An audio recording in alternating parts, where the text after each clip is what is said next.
What's up, baby? Today's show is sponsored by Southern New Hampshire University. Yeah, we talking about proper preparation. We're talking about trying to be better at life. How can we improve, right? Whether we're talking about just as an individual, how do we improve if we're talking about in the job space?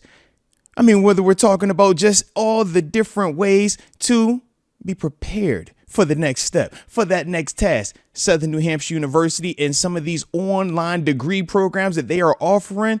Come on, baby. You can't beat this. And they have super competitive low tuition rates that are, like I said, going to prepare you for whatever your next steps might be as it pertains to your professional career. It's not too late. I mean, shoot, what you waiting on? I mean, you're watching me, but what you waiting on? Come on, man. You see the link right there, right? snhu.edu/Arthur Moats. Tap in and go out here and get a chance to prepare yourself for greatness. But now it's time for regularly scheduled programming. Tons of fun.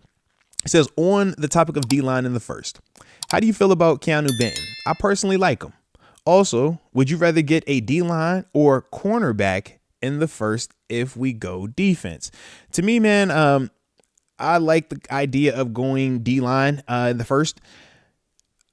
I also feel like if I'm going to build it up the way that I'm going to build it up, I personally would like to bring back Dante Jackson. I don't think that's somebody that I want to leave. I kind of think that, Dante did an excellent job.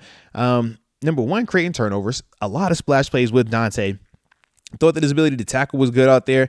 And I thought that his veteran leadership that he provided for guys like JPJ, guys like Corey Trice, guys like James Pierre, to me, I like that a lot. So I would much rather have to replace a D lineman than I would have to replace a corner, because I just think it's harder for, corners to come into this league and play well and have success. But with that being the case, though, I know that he's going to cost. So if the scenario is we don't want to spend that type of money on a Dante Jackson, and now I'm just stuck with that hole, now I might change off of that. Now I might consider some of these corners in the first round, and maybe I'm saying, okay, you go out and get you, like I said, a Milton Williams. That's the guy that will be an upcoming free agent from the Philadelphia Eagles. I like him. I'll look obviously at some more options up there, but it's like at least we know there are some names that if you don't go this route, man, I still feel like I want to solidify, I want to upgrade that spot. So that's kind of how I look at it, man. But I prefer, like I said, in a perfect scenario, I prefer we draft D-line first round, we bring Dante Jackson back, and now I still feel good about my cornerback room, and I'm keeping the continuity there as well. I'm big on the continuity part. I think it helps everybody in that space.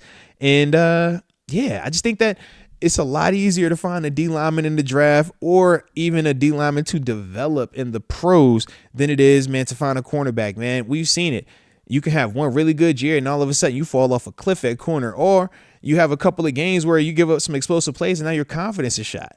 Confidence gets shot. Now we're over here praying and hoping that, who can we move this dude to? Could we trade him? Like, what's going on here?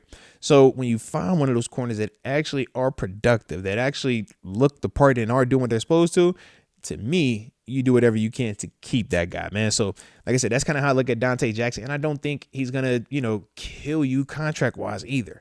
But that's my energy with it though, man. So shout out to you for that one, man. But yeah, I like that. I like that approach though, man.